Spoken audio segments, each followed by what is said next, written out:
Hey, good evening, everybody. Welcome out to tonight's weekly training webinar. I'm Shade Foray. I'm here with Stephen Swenson, and we're excited to be here.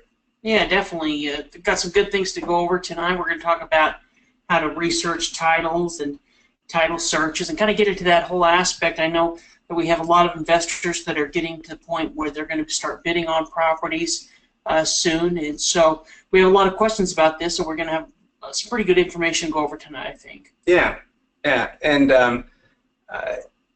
in fact, some of the stuff we're going to cover here will be right here. But also, just in terms of announcements, there is still we still have one seat left here for the October event, October 6th through the 8th.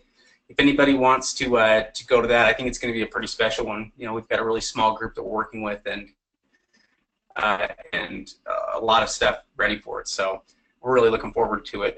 If you haven't been on a lot of webinars before, you're welcome to ask questions at any point. We'd love to get them, and so don't hesitate. These are always recorded, and we can cover that stuff at any time. So feel free to do that. But the topic of tonight is something that I enjoy talking about. I think it's something that a lot of people have questions about, maybe some degree of uncertainty with.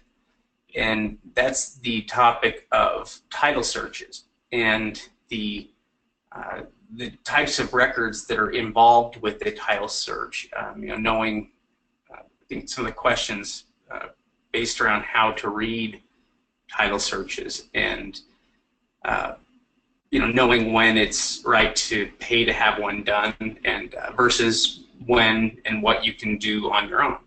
Yeah, so. Yeah, definitely. I mean, every investment's going to be a little bit different. To be safe, we always say, get a title search done on any type of structured property. But really, we're going to go through and talk about some of the different options out there, some of the online options as far as having title search done, and just like Shay talked about, how you can go through and research a lot of this information yourself as well, really kind of depending on the investment. And that's probably the biggest thing, really, Shade, is what property should I get a title search done? And even just something as simple as having the title search done close to the auction date can make a big difference in how much you end up spending in title searches.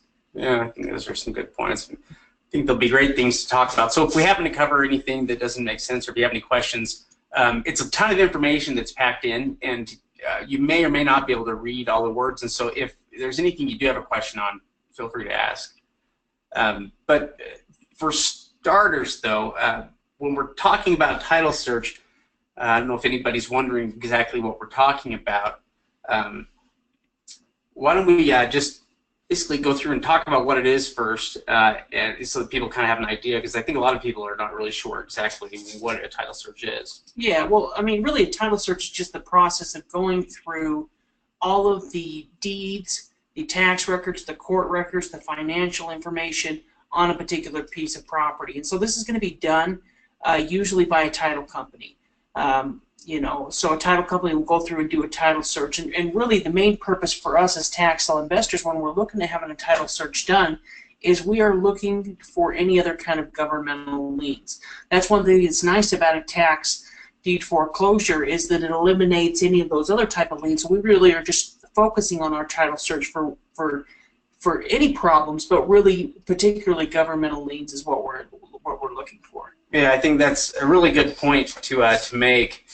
And that foreclosure, the judicial foreclosure that properties go through when the counties is taking possession of them due to delinquent property taxes, the ability that has to extinguish other claims against the property is one of the best aspects, but it obviously can't extinguish everything, and that's because there are some types of government liens, like for instance a municipal lien for getting the grass cut or something like that. Well, the counties are not going to, on stuff like that they have a hard cost on, they'll make, they can still make you pay essentially by having that lien survive. So I think it's good to know what those are. It wouldn't necessarily mean it would be a bad investment, but if there are liens out there against the property, or if there's anything that's owed, you'd want to know about it beforehand rather than be surprised by it. Exactly. You know, and in most cases, when we're talking about tax lien investing, you're not going to need to have a title search done. Now, if you get to the point of foreclosure or something like that, then it's necessary. But for tax liens, it's not necessarily something you're going to need. But when we're talking about tax deed investing, that's really when title searches become important and really when they're needed because we're buying the property outright. Yeah. In fact, it's a good point you make with liens. Just keep in mind with liens that the vast majority, 95% plus of them redeem. That's what they're supposed to do. And picking out good liens is really pretty easy if you just pick them out against properties that are desirable. So you don't need to do anything close to that level of detail. But when you're acquiring property, then it's a different story because there's so many questions you have going into it that you need to have answered, like questions about what you're going to do with the title in the future. For instance, if I want to be able to get clear title on something, if I want to take it through quiet title, something like a title search could really help me. Yeah, definitely.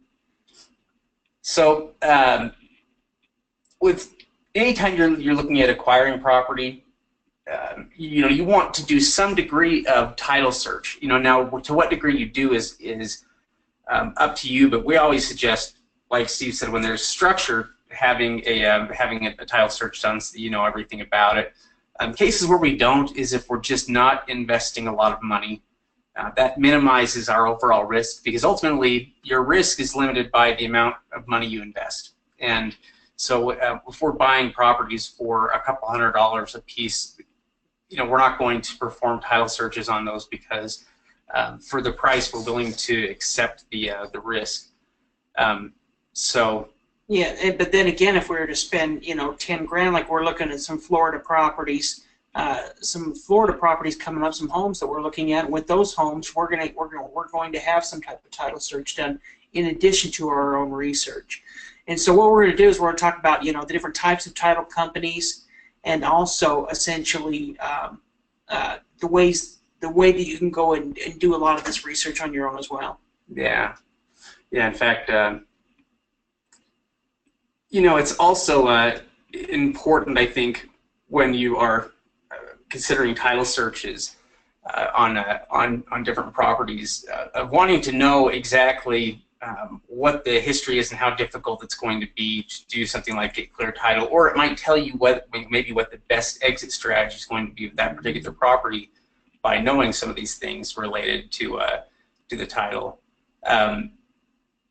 But primarily, I think what we're really just looking for is anything that might surprise us otherwise. So anything that might be owed on the property that we wouldn't know about until we tried to do something like sell it, or if we were trying to get clear title on it, and suddenly we find out that there's something that's owed on the property, like a federal or a municipal lien. So, yeah, and most of the time those liens are going to be something like a water lien or a city lien, a mow lien. Sometimes you'll see federal liens, or a state lien, but a lot of times it's going to be city liens that are going to most affect tax sale investors. That's what makes tax sale investing nice is, things like mortgages and judgments and any of those other type of liens against the property or clouds against the property, are essentially no longer enforceable on that tax deed.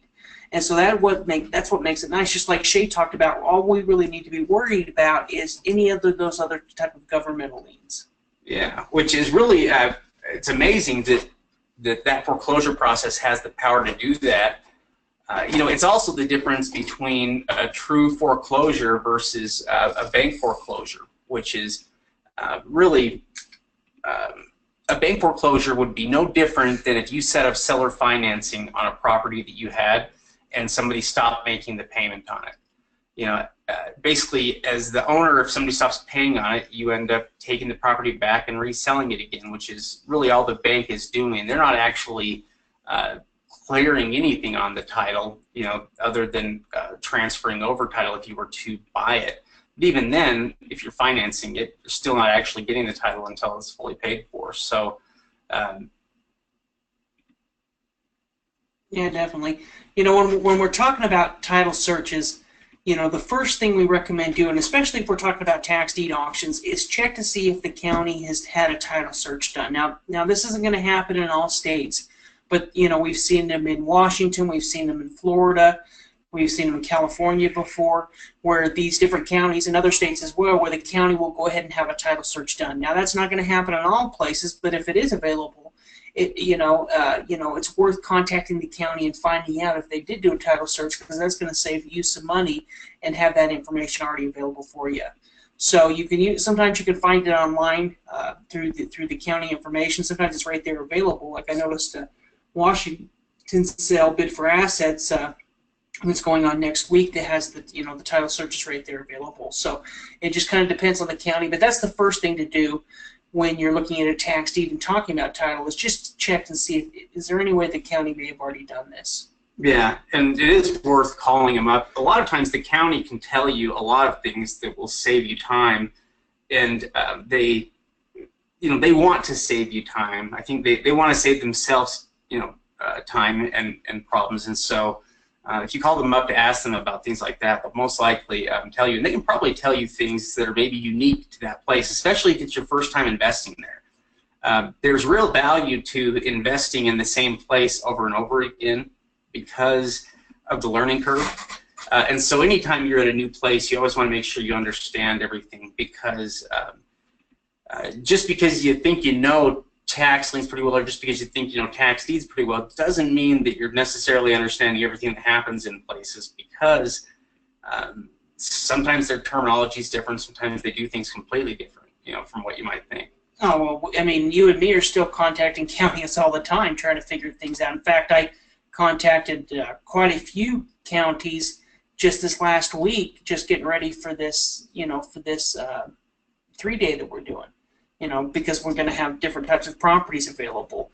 So when we're talking about titles, there's really two different ways to search the title. There's either a professional title search or what we call an investor title search. And really just kind of, the name says what each one of these are. With the professional title search, that means you have a professional do it, either an online company or somebody close, a title company within that area. And then the investor title search, that's just the term that we use for doing the search on your own. So this means that you're going to go through past records until you become comfortable with the property. And so that's really kind of what we say when it comes to title searches and doing title searches, is you need to feel comfortable in the property and with the amount of risk, if you're doing an investor title search. Yeah, in fact, when it comes to research in general on properties, it's kind of like digging a hole in a way. You kind of have to decide when it's enough. I mean, there's never going to be some point where you're at the end, or where where it's you're never going to quite reach whatever the destination is that you feel like you need to reach. I think the primary thing with it is, like Steve mentioned, getting to a point where you are comfortable with the investment. That's really what it's about, is feeling like you have enough information to make a good decision. And so these two different types of title searches, I think there are plenty of occasions where you can learn enough through your own personal search maybe to figure it out, and then there are times where you're investing more money and you really want to know all of the details and you don't want to take any chances, and in that case it's better to just go with a professional company. Yeah, definitely. When it comes to having a professional title search, there's really different types of title searches, and we'll go through some of the companies that we've used or our students have used in the past, or we'd recommend. But it can range. There's a huge range on the cost of a title search. It can go from anywhere from $30 up to $300. But even having a title search done, years ago when I was a realtor, still cost $50 to $100, $200, $300. And so the price has actually gone down in some areas where they have these different online type of title searches. So you can either use one of these online companies, or essentially you can hire a company where the property is located. So you live in California, you're bidding on Florida property, you can either hire a title company within that area, which is usually going to be more expensive, or you could try one of the online searches as well. Yeah, and the price increase oftentimes is about going back deeper into history on the property. Going back further on the ownership. Although for our purposes, we're primarily interested in the last time the property was sold with a warranty deed, if it's ever had one before. We're more interested in the more recent ownership than we are, let's say, a bit too far back. Yeah, exactly. And I think we kind of covered this. You really have two options: either using one of the online companies or essentially choosing a company that's located near the property. Now, these are some different companies that offer title searches. Now, these guys here, there's two different ones here. Search Q and Next Days, and they're actually about the same, and I think they're actually owned by the same company. And each one of these essentially have about a $30 per search. Now, the one thing with both of these websites is you do need to have an address of the property. So if it's just a parcel number, a lot, something like that, you're not going to be able to pull up the information. Now, what these guys are able to pull up is they actually pull up a pretty good property report, especially for the price. So they're going to include lien information, they're going to include mortgages, they're going to include tax information, any type of governmental liens. This isn't a professional hand title search for the $30. Now, titlesearch.com here, this is where you're going to get the more expanded title search. It's going to be $179, but this is really a full title search where they're going to be going back and researching the entire record. And this is also going to include not only online information, but then somebody actually goes back and physically, looks through the information as well to make sure that everything's right. Yeah, it's definitely a pretty detailed title search, I think. And as far as the amount to spend, in most cases, I think the less expensive title searches would be fine. But if you're spending more information is never a bad thing. Yeah, well, the difference between spending $30 and spending $200 is really kind of the guarantee. The online companies are pulling just their online database information. With these other type of title searches, that's where they're actually having an abstractor go back and review the records and kind of hand do it in a way. I mean, they're still doing it online, but they're reviewing it all. Physically a person's doing that, and so that's really kind of where the price difference is coming in.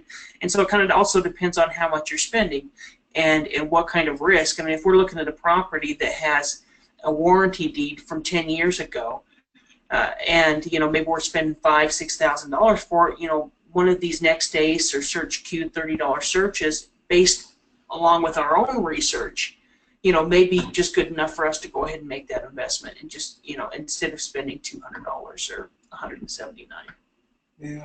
Yeah, I think it's I think that either one of those would be good options. But there are a lot of options, and it's an industry that's growing fast. The number of title search companies that are out there, online companies. I mean, imagine that. I don't know, 15 years ago, I don't know if there really were any online ones, not like there are now, anyway. Yeah, it was complete. I mean, when I was involved in real estate as a real estate agent, back in the early part of 2000, really you worked with your local title company. And if you were getting a title search, you really almost kind of had to get the title search from that area, because a lot of times they only had kind of their local records. They would have access at that time to maybe online records, but it was just kind of exclusively for them. Yeah, really, it kind of has gone from something that was primarily always done in person to now, being able to do so much, online. Online has really opened up the doors for more businesses and more opportunities. Yeah, and when it comes to, let's say you actually need a time where you need title insurance, or you want to contact a local company, then you just hire one locally. You can usually do it through the Yellow Pages, or if somebody on your power team, say you're using a realtor, they may be able to get you a cheap title search. A lot of times realtors are going to be able to get a deal where maybe it's like $50, $30, and they'll be able to get you full title search. So that's really kind of the best way to do it locally, is if you're able to get a discount on the title search through somebody in your power team, like a realtor. Yeah, now title insurance, just so everybody understands, we want to make sure, because we think that most people understand already, but we want to make sure that we're just not assuming it. But when you buy a tax deed is like a quitclaim deed, or what you might call kind of a clouded deed. Okay, it's a deed that conveys full ownership, so there's no problem in that way. But it's different from a warranty deed, which is the type of deed that you would get if you were buying a house, and you take out a mortgage on a house. A warranty deed is the type of deed that is involved in that transaction, and the difference is the implied warranty that is associated with it. Basically, there's a warranty as to the ownership, I guess, the veracity of the ownership. It's unquestioned with a warranty deed. There is a warranty there against any claims or encumbrances against the property with that warranty deed, and it requires a warranty deed in order to get what's called title insurance. And title insurance is where one of these title search companies, they will basically insure a transaction. So if you were selling or buying a property, then when it goes to transfer, let's say you're going to buy the property, before the lender you're using would pay for that property, they would require title insurance. And essentially what they want is for this title search company to look at the history of this property and to give them a guarantee that there is nothing wrong, that there's not some kind of an issue like a bunch of liens or encumbrances against the property that they didn't know about. And so they pay for title insurance, which is where the title search companies essentially will guarantee that transaction. They research the property sufficiently to insure the transaction and say, that there won't be anything that will come up. Yeah, exactly. I mean, I think it's a pretty good explanation. We really probably I should have put this slide down with where we talk about tax title services as well. Where it goes into that. But that's exactly right. I mean, it's really just insurance on the title, and kind of what separates, like Shade said, is just the fact that it is a tax deed. It doesn't have a warranty deed. And so there is ways you can get title insurance. We'll talk about that here in a little bit once we go through and talk about quiet title a little bit more. Sure. Okay, so an investor-based title search. What can the investor do to locate this information? What as an investor? And by the way, I think it's going to vary. We should probably just say up front, it'll vary somewhat depending on the county you're dealing with and the records you can access, because they don't always have this stuff available, but it's becoming more and more available. We're finding, it's much more common to find it now than it ever was a few years ago. Yeah, I think that's a good point. And with you still may be able to get those records, but it's going to have to be, either them faxing it or maybe even them requiring it. And so if they require you to come down within the county, then that may not be a more feasible way to do it. But there is enough counties online and there is enough information that in a lot of places, even if you aren't living within that area, you can do a pretty good investor title search. And so this is really just what we call researching the title on your own before investing. Now, usually for us, we're going to do this on more lower dollar liens, deeds, 100, 500, 1,000, maybe 1,500, maybe up to a couple of grand, if we're able to really go back and do it, go back and make sure. And there's different things that we'll be able to go through and talk about how you need to go back and do it, because really researching that information is really quite a bit amount of work as we go through it. But we're going to explain how to do it. Yeah, there is a cost with time that's associated with it, definitely, and so there's a trade-off, I think, there whenever you start searching. But this is a really good detailed description of the steps you go through in that process. Yeah, and we're going to go through each one of these, but really what we're most worried about is any type of city or water liens. Those are the ones that seem to could affect the transaction the most. Because even something like an IRS lien, that's going to take a 90 days sending out letters and stuff, but most of the time the IRS is just going to release it.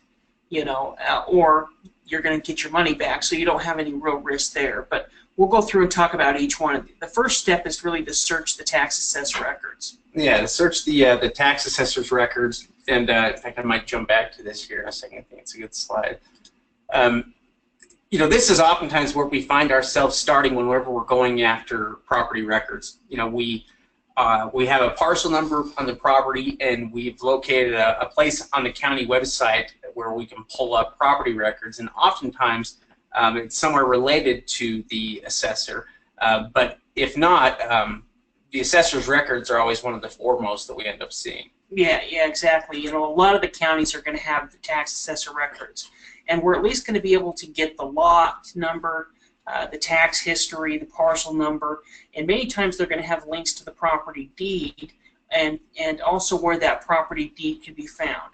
And so really, when we go to the tax assessor records, we're just going to be getting all of that information, because we're going to be using that information, past owners as well, because we're going to be looking up these past owners. And so all of that information, we can get the more information we can get, the easier it is going to be able to, as we go through and search the deed and search other parts of the property record. Yeah. Now, one of the things we can do once we're able to locate the assessor's record, we can oftentimes find the record of the deed as well. We can find the actual copies of the deed. It's right there online. In fact, more and more counties are are scanning copies of them and putting them up online so that people can access them through the standard records. Yeah, and some counties that may not have them online will be able to fax you, or not fax, usually email you or send you the deed as well. And so that may be something. But once you're able to pull up that deed, on that deed is going to have any other types of liens on the property. That deed is also going to have the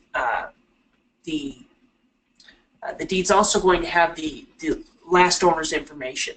So not only are you going to be able to search that owner's name, but that deed is going to have the previous deed's information as well. Yeah, essentially, whenever you're looking for records like a property record, the property itself doesn't necessarily have a record so much as the records are attached to people.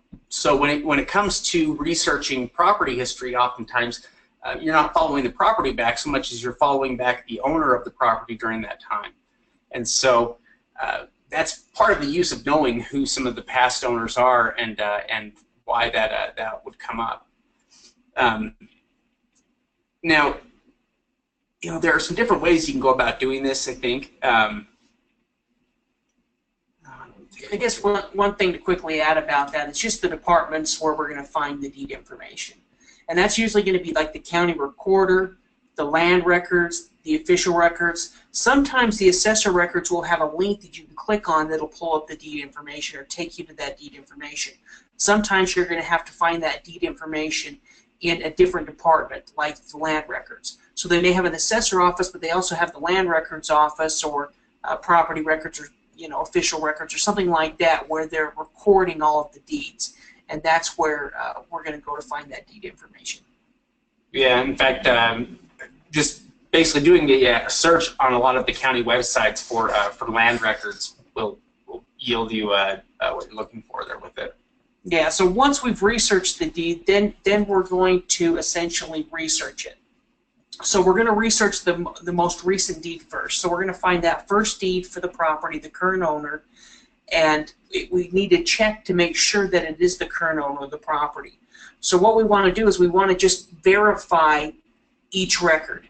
And so this deed is going to reference the previous deed. It's going to reference any other liens, maps that may be attached to the property. But really the last, for our purposes as tax sale investors, the last owner's information is maybe the most important information for us as tax deed investors. So with a regular title search, they're going to go back 50 to 70 years. With us, I mean, if we're, I guess if we're to say you should go back and do all 70 years, but depending on the type of property we're looking at, what we're really most concerned about is what's most going to be current. So if you were to do this, properly, you would take that deed information, find that previous owner, and then you would research the previous owner's name to see if there's any liens against him. And then you would find the next owner, and you would just kind of continue going through that process until you've gone back 50 or 70 years researching all of that. But for us, what we're most important is just to find out what may be attached to the property right now, because through the foreclosure process, it's going to eliminate a ton of it. Yeah. Step 4 is establishing a chain of title, which is essentially what we're explaining here.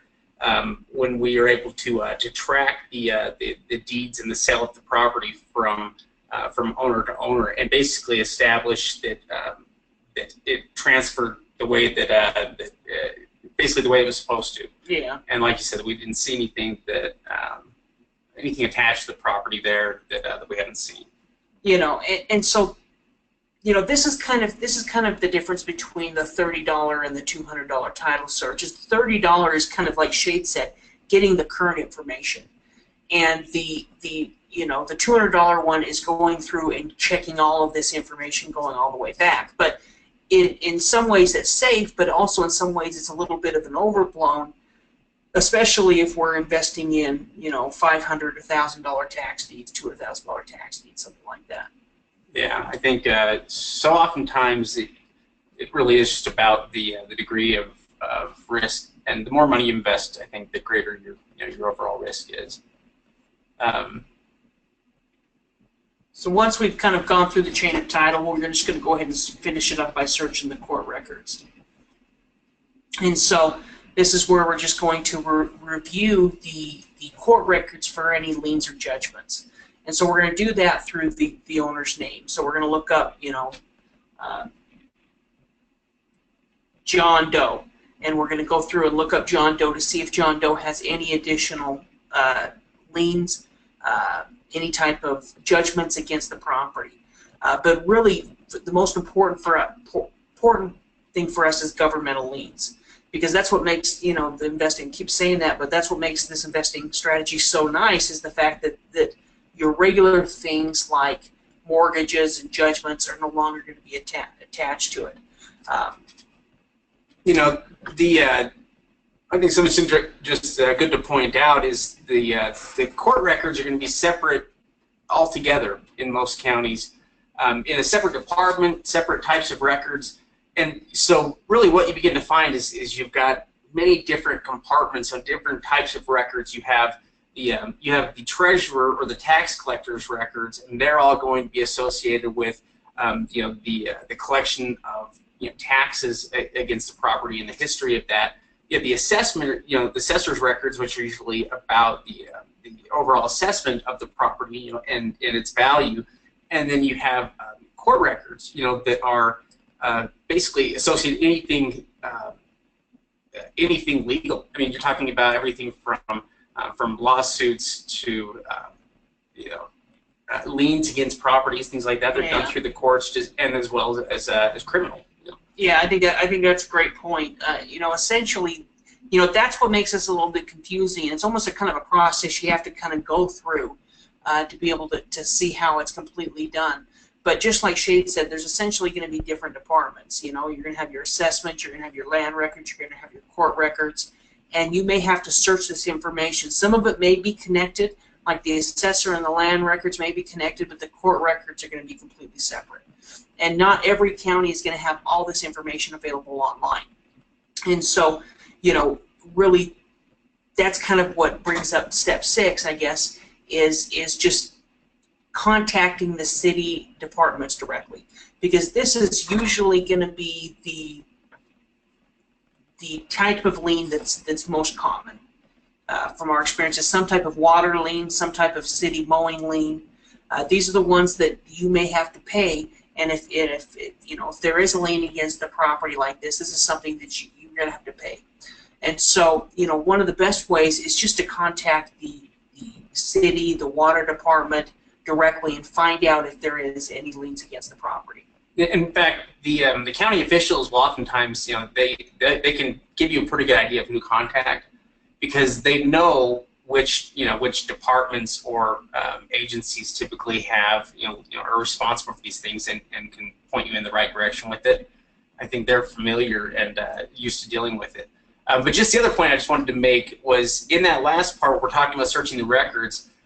We're basically using the owner's name that we have for that time period to look up any kind of record that's going to come up and to see if it's somehow, if it could be attached to the property. But outside of that and what we can see with the land record, the only way we may be able to find out some of these things are by contacting, at least short of having a more expensive title search done. The easiest way would be to contact the utilities, the utility provider, to see if there happens to be some type of a lien. Because it's either going to be by one of the utility providers, or it will be a lien by either the county or a city that is taking care of the property. Most likely going to be one or the other. Yeah. And when it comes to utilities, it's usually only going to be like a city-owned utility that has the ability for that lien to stick. So it's usually going to be something like the sewer or the city water, or just like Shade said, a cleanup lien, something like that. And so usually for structured properties, the most common one we see is some type of water lien.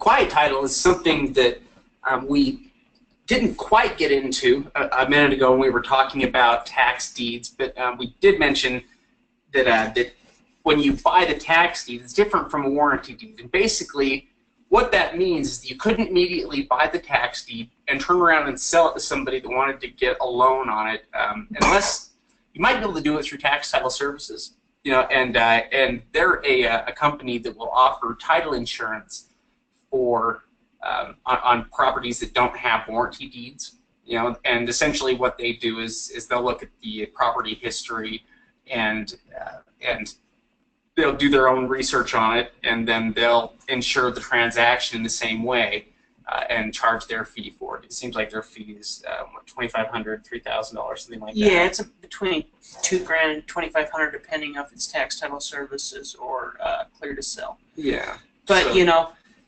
just like Shade said, it's just an additional way to get title insurance. And so quiet title is just kind of that court process. It's taking that property before the court, showing that you purchased it through the tax deed sale.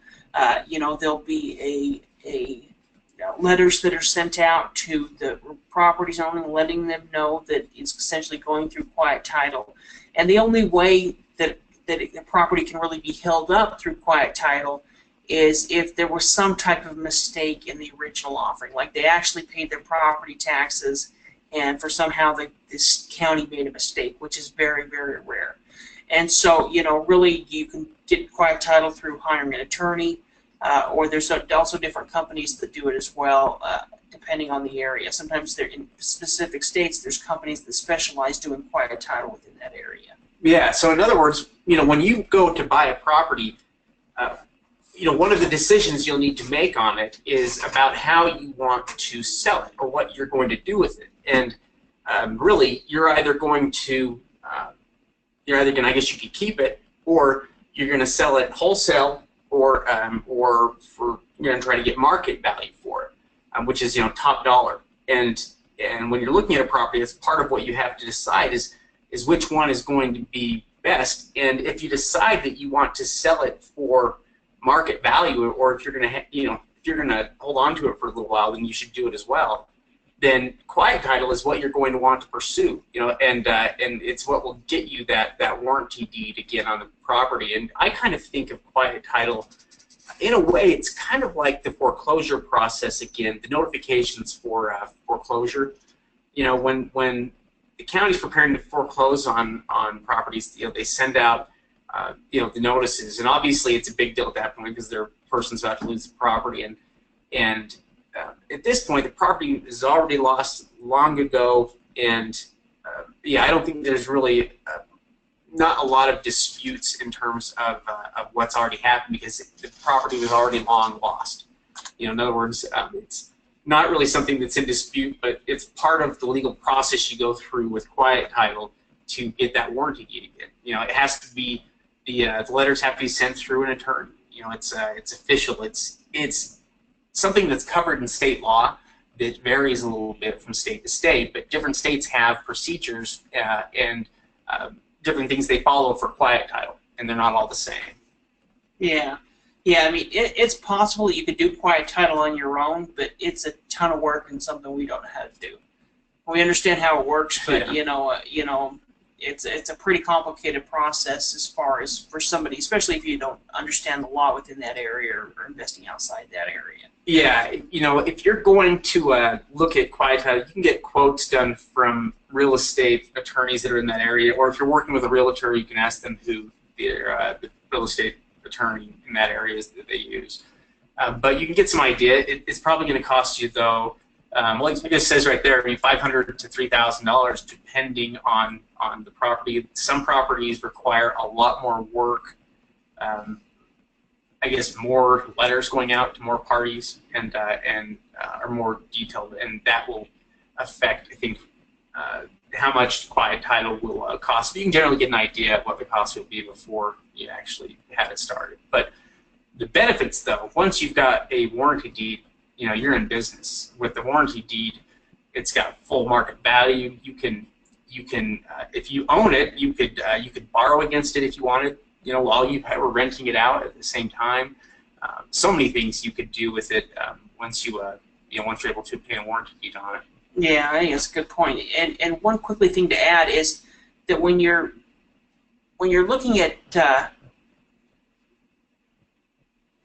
going through quiet title, you're going to want to include that in your cost. So if you're planning on going through quiet title, you're going to want to include that within your investment. Right. So I mean, you almost build that into your bid price as an actual expense because you're planning on going through this process. And if it can get you, if you can go from making a $30,000 return to an $80,000 return or something like that, it's going to be worth it to go through that process and do that additional work.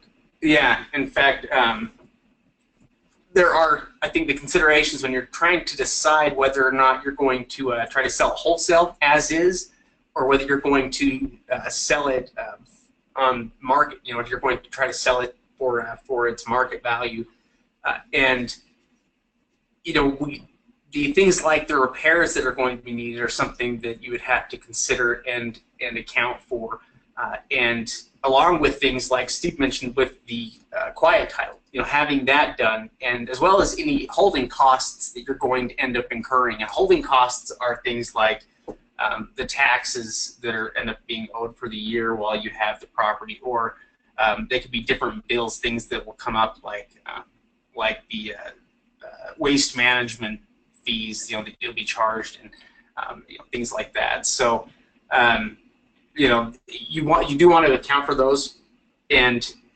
that's part of what you're doing when you're trying to decide between your exit strategies, is determining what your overall profitability is and the duration of time it's going to take to complete the project. So in other words, it's going to increase my profit potential, but by how much, and is it going to be worth it? That's kind of the questions you're asking. Because in many cases it might be easier just to sell a property as is to the next investor that will go through the rest of those steps. But in other cases, it may be well worth it to go through the process. Yeah. One thing to quickly add is the more complicated the title is, the more owners, the more time it's going to take, and the more money it's going to take to go through quiet title. We kind of mentioned that before, but if there's, I looked at a property today when I was going through, and there was like 15 different owners on this property. And so that property, or if there's tons of different sales, as we're looking at the title, if there's a warranty deed recently, or if it's, only has, one owner for the last 10 years or something like that, that usually is at least an indication that it's going to be an easier process for us. Yeah. When we're looking at ownership history, the more times it's changed hands, the worse. But also, like Steve mentioned before, we're also looking back to the last time the property had a warranty deed, if it's ever had one.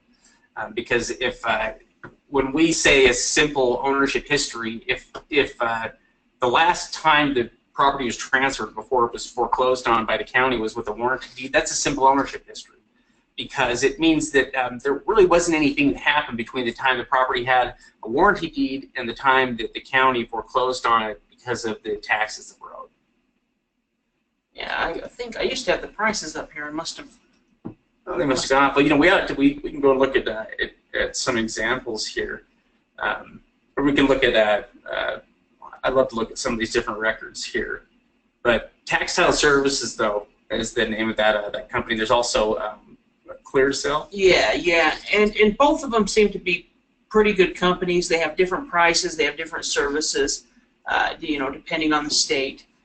But they're about $2,000 to $2,500, depending on which one you're using, Yeah. and depending on how it does. But essentially, you can see they certify a tax deed in 20 days, and so essentially what they're doing is they're just looking at the property and they're saying, hey, they've researched the whole title, they feel comfortable, and so they're going to offer title insurance. And so this is real good if you've got a buyer who wants to buy the property and you need to get title insurance so that they can get approved for a mortgage, and this is a good way to be able to essentially sell the property quickly and get close to top dollar.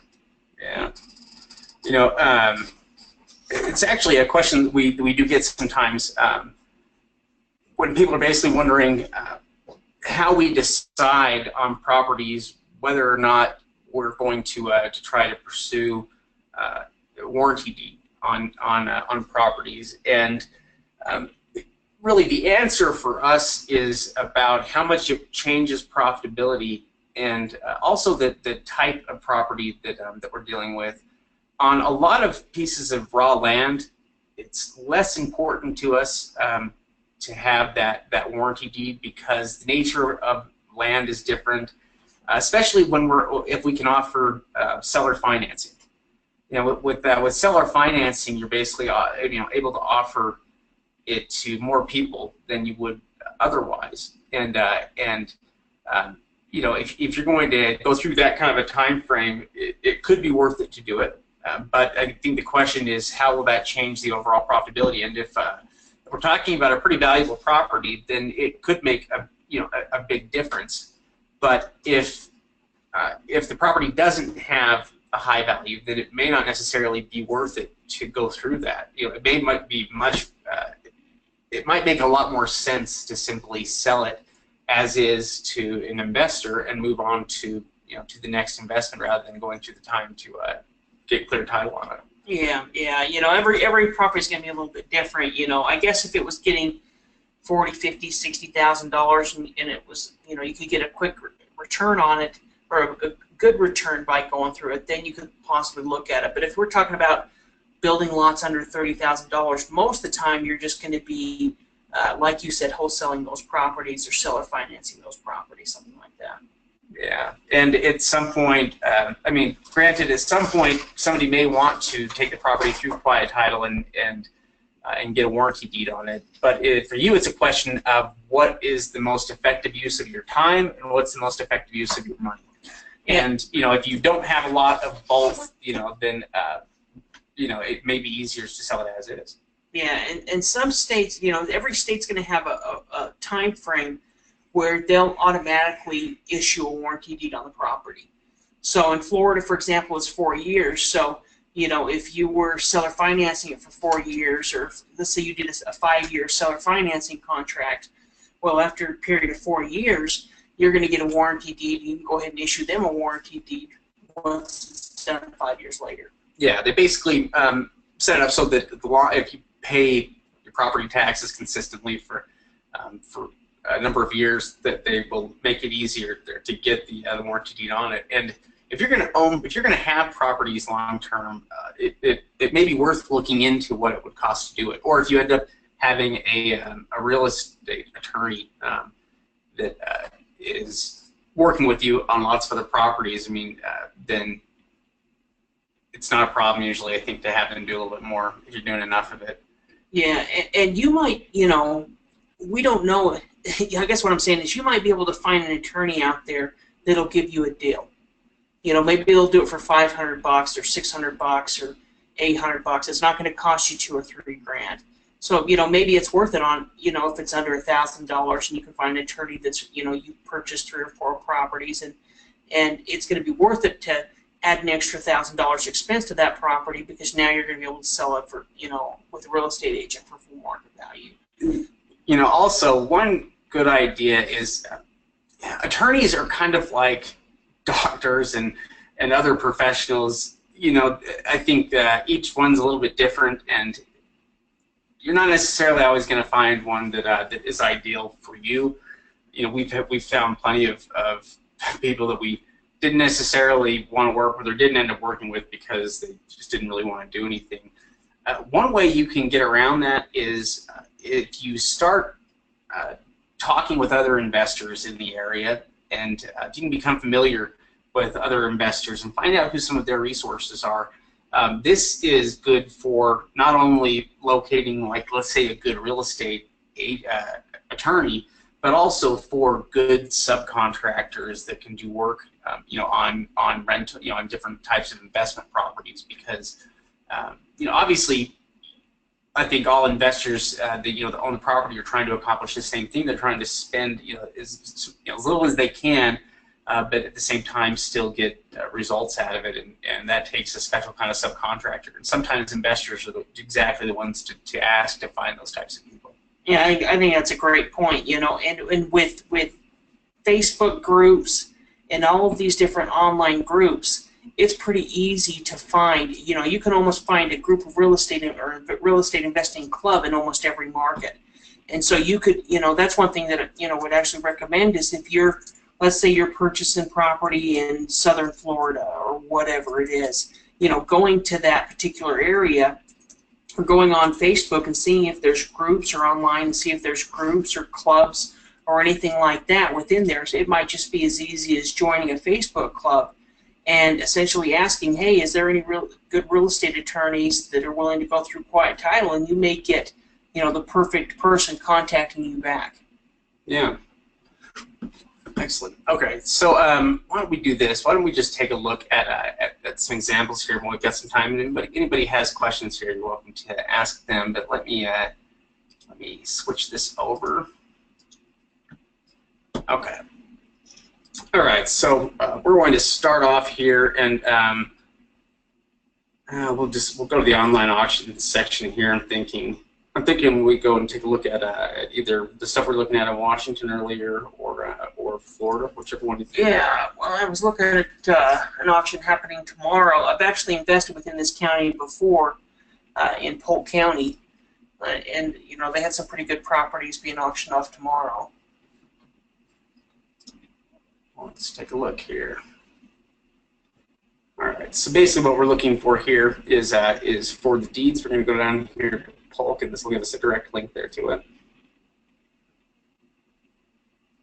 So essentially, we've purchased homes here in this county before, and it looks like they have 43 properties available. But there were some pretty good, interesting properties. We're gonna have to see what they actually sell for tomorrow. But you can see even that first one. When I see a $12,000 and $200,000, that makes my ears perk up a bit. Yeah, that has a ton of value, and yeah, opens up at $12,000. In fact, I can make it a little bit bigger here.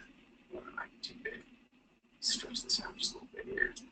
Yeah, opens up at $12,000, assessed at $204,000, and yeah, it's still on the list as of today. So it could end up going through the sale tomorrow.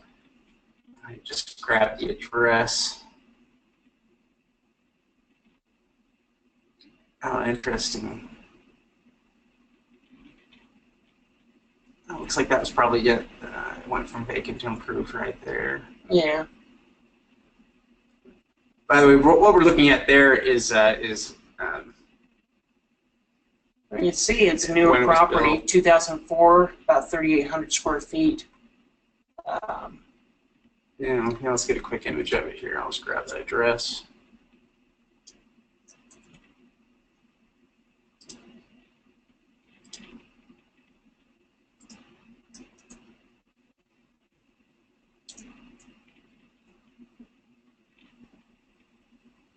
I did something wrong. Oh no, that's there. I think you might have to kind of put your thing on the street and pull it up. At least I think I can do that today. right here. Oh, maybe I couldn't pull it up, but I pulled up the Zillow. Yeah, I guess you can see, and I'll pull up Zillow right here, but you can kind of see the property right there, and we'll take a look here just at Zillow really quick because it's obviously really nice. And so on a property like this that's newer, the rules kind of change, and that's because there are certain things that change about the property. It's new enough that there are certain problems that you are not going to have to worry about so much. You're not going to have to worry quite so much about, well, in general, overall condition is usually better. Yeah, well, things like leaky pipes and you know, all the different things that happen when a property is 30, 40, 50, 60 years old. Yeah, 265,000 currently, so that one is very nice. And let's take a look. There's lots of properties here. Now, maybe we'll look at one here and take a look and start digging into some records on one of these, maybe. Yeah, we'd have to go to the assessor's office or to the... Yeah.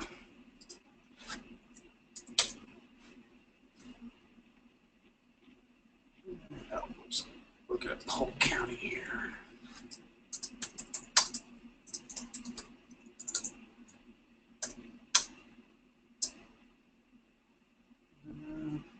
Just typing record search, I think. Or assessor's office thing. We go to the county website. I have to go back and I've searched and found all of the deeds before, but it's been a few months. Yeah. I can't remember exactly where the deeds are. But you can go back and you can see a lot of it from where you're from. Even the assessor's information has different links. Oh yeah. So.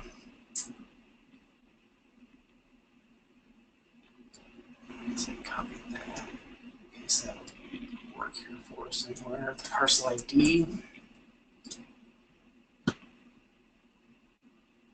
And yeah, we can basically look here based on the street if we wanted, or we can see the information up there above. You might be able to find in the clerk of court's record too. That's sometimes where they'll have links to it as well. Yeah, it is awfully confusing, or it certainly can be. Well, that's going to pull it up for us. I don't think so.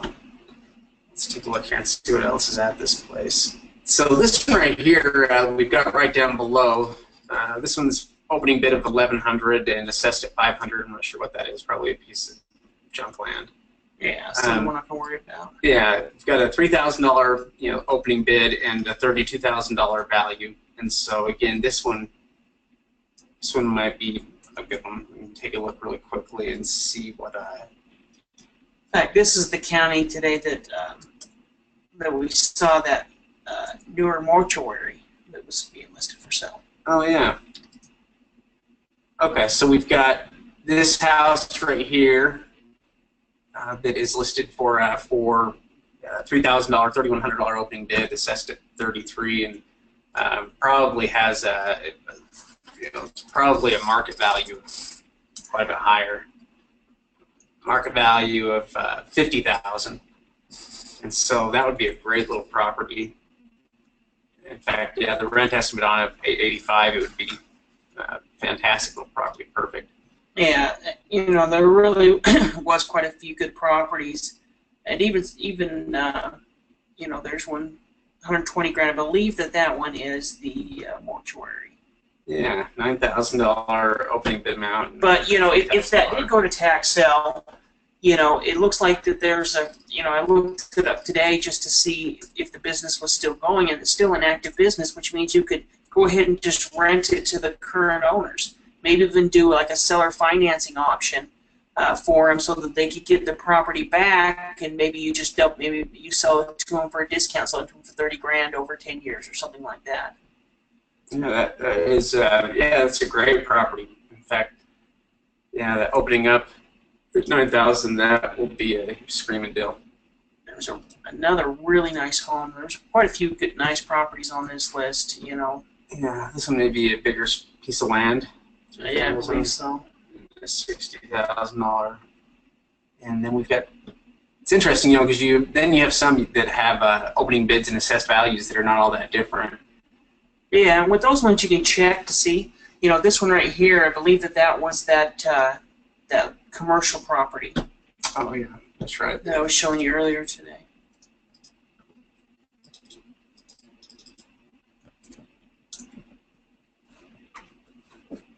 Yeah, sure enough. I think it's like almost 6,000, 7,000 square feet. You know, we're talking about a pretty good sized building here.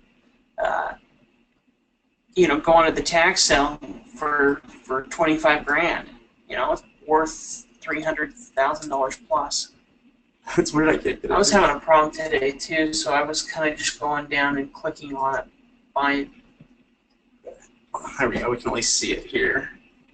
So let me just back up just a little bit so you can kind of see it. You can go, you know, and it goes quite a ways down the side as well. So it's a pretty big building. But you know, that would be another really good property to look at as far as an investment property. And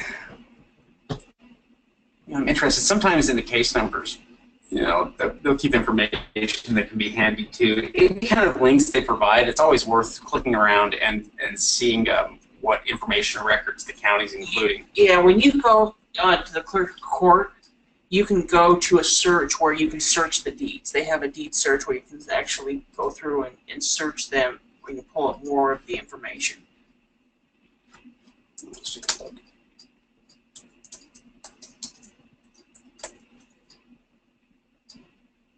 Iowa, Florida.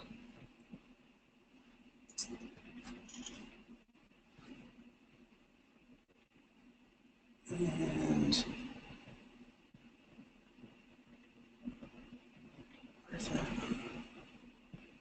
I think one below. Yeah, I think the one below, because you know, essentially where I was, they was actually in the tax deed records themselves. That's where they had all of the deeds and the past deeds. And a lot of the Florida information will have that. They're just not going to have that connected to the online information. You know, in fact, this is where I was able to get title reports.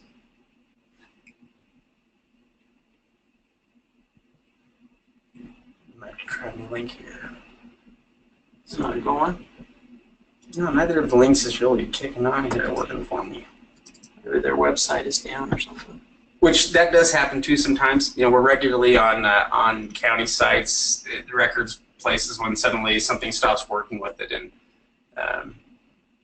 so if you find that happens, you just have to wait. Usually within an hour or two, it's back up and working normally. But yeah, it actually won't even let us pull up anything related to that. Yeah, a lot of them in Florida will have within the court records, in the clerk of court, when you go to look at the tax deed, they'll have the online records, and when you look from there, you can click on it, you can click on the deed and a bunch of the additional information. So yeah, it seems like it's working fine, just not that site. they just may be down today. Yeah, well, we'll be recording more training. Oh, there we go.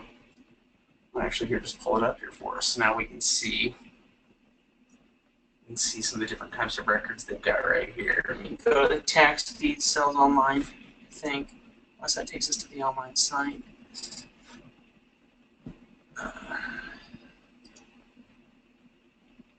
Now,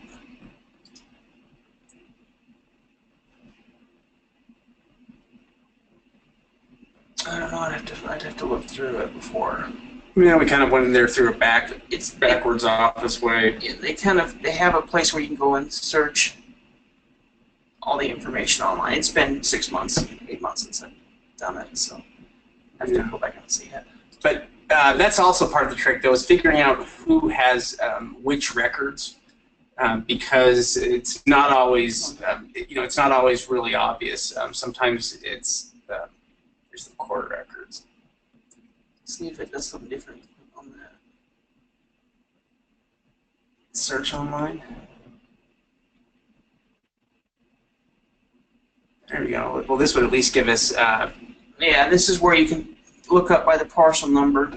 Yeah, we can pull up property here. And you might want to click on the property in case the parcel numbers, and I guess that's probably how they have it. You know, sometimes they might have issues or something. Yeah, sometimes you have to look at exactly how they have it listed. Like for instance, they have the parcel number listed as one complete number. But as you look at the way they have it listed here, it's got dashes, and sometimes the dashes have to be entered in a specific way before you can before it will work for you. All right, so we can go. Click on parcel number, can you? Yeah. May need the dashes. I probably will need the dashes.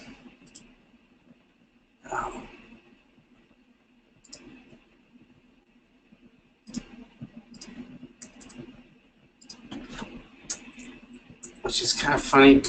I don't remember exactly how they had it here. That would have taken pretty much out of time anyway. Now, we'll have some new videos on just basically showing more aspects of the actual record search, as you're going through and looking at it, so you can kind of see. And we're also working on tons of new training stuff, so there should be lots of new things coming out here soon. It's also a really good time to get involved. There's lots of tax sales happening and taking place, and there's still a lot of online opportunity. So it's not quite that point yet where where things aren't profitable. There's still good opportunities in every sale. So let us know if there's anything we can do to help you. We're happy to do it. Let us know if you're looking at property and you'd like us to take a look at it and tell you what we think of it. We're happy to do that. Then also, if anybody wants more personal attention, we also have the personal coaching that still has openings and it's available. So if anybody wants more additional time, the personal coaching session is basically where we just kind of bring you under our wing and work with you to buy property. So we're going to help you find it, buy it, and help you go through this process. And so it's definitely pretty hands-on. So yeah, let us know if there's anything we can do. Otherwise, we'll get this recording up on the website, and we'll list any new trainings there as well. But for now, everybody have a great evening. Yeah, have a great week.